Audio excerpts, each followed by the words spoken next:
got so motherfucking design on right now.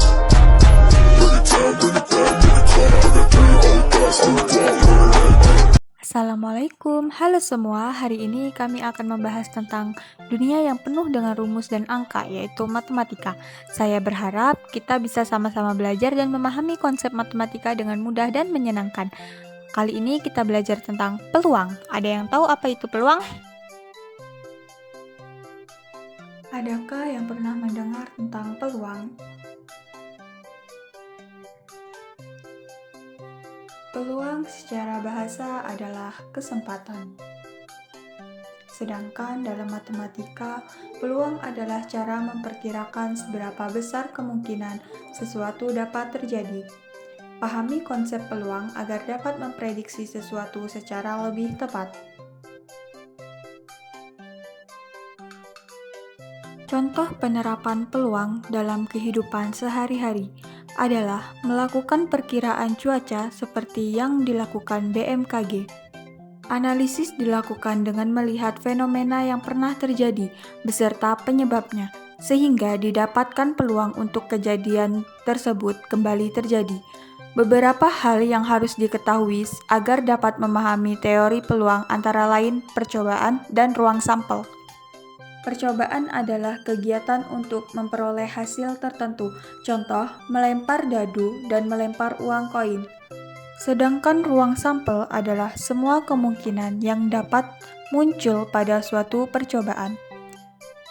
S adalah ruang sampel dan N dalam kurung S adalah jumlah anggota ruang sampel.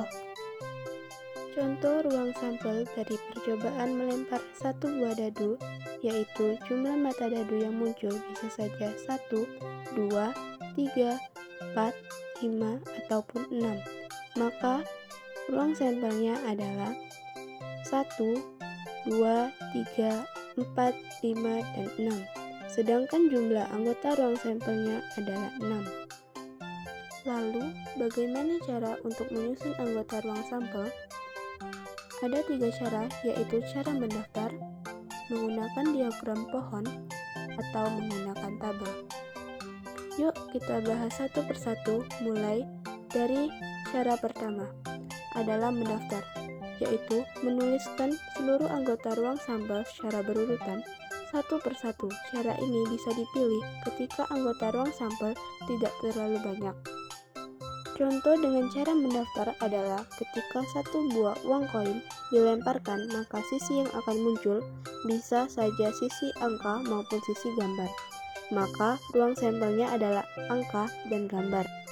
Cara kedua adalah dengan menggunakan diagram pohon.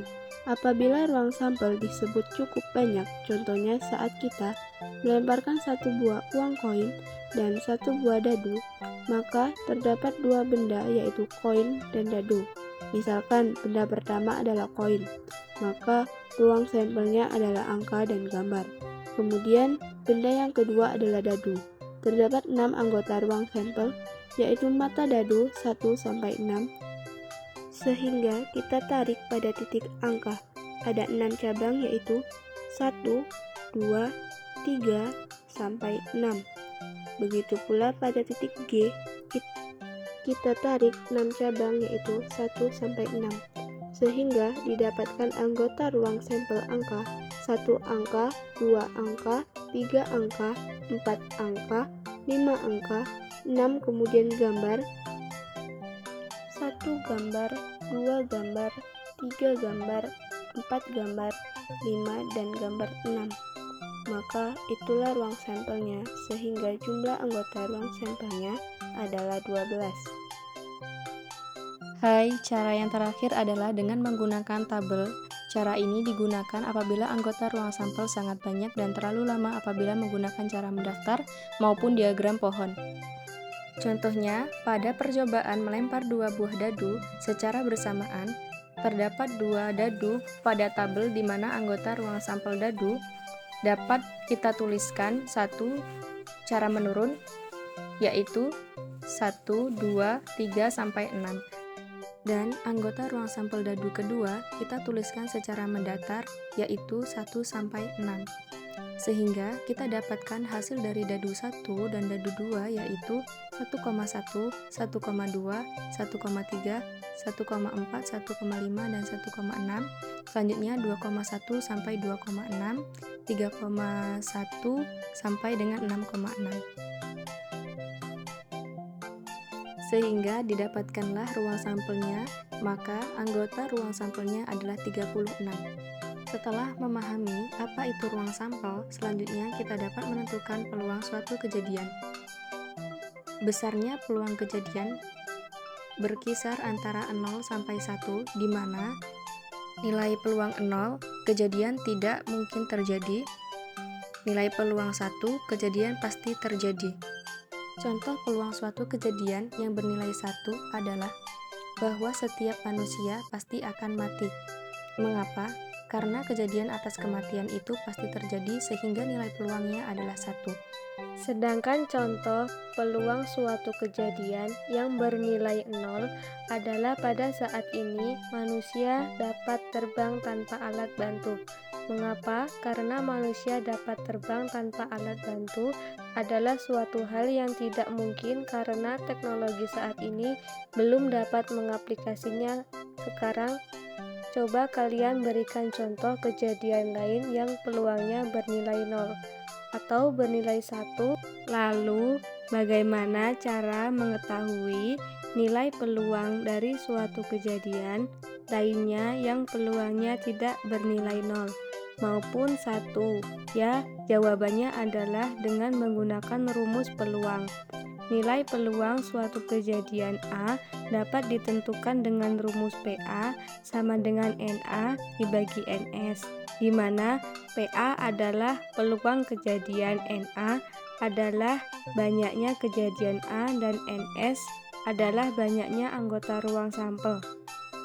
Contohnya, jika sebuah dadu dalam permainan ular tangga dilempar, hitunglah peluang munculnya yang pertama sisi dadu bermata 2 dan yang kedua sisi dadu bermata kurang dari 4. Pertama-tama, ketahui terlebih dahulu anggota ruang sampel dari sebuah dadu. Anggota ruang sampelnya adalah 1, 2, sampai 6. Maka banyaknya anggota ruang sampel atau NS sama dengan 6. Sehingga untuk menjawab pertanyaan nomor 1, yaitu sisi dadu bermata 2, yaitu kita ketahui terlebih dahulu jumlah kejadian sisi dadu bermata 2. Karena hanya ada satu sisi dadu bermata 2, maka peluangnya adalah NA-nya 1 dan NS-nya 6 atau 1/6. Sedangkan penyelesaiannya soal nomor 2 yaitu peluang munculnya sisi dadu bermata kurang dari 4. Kita ketahui terlebih dahulu banyaknya kejadian dadu bermata kurang dari 4, yaitu ada mata dadu 1, mata dadu 2, dan mata dadu 3, sehingga jumlahnya adalah 3 atau NA sama dengan 3.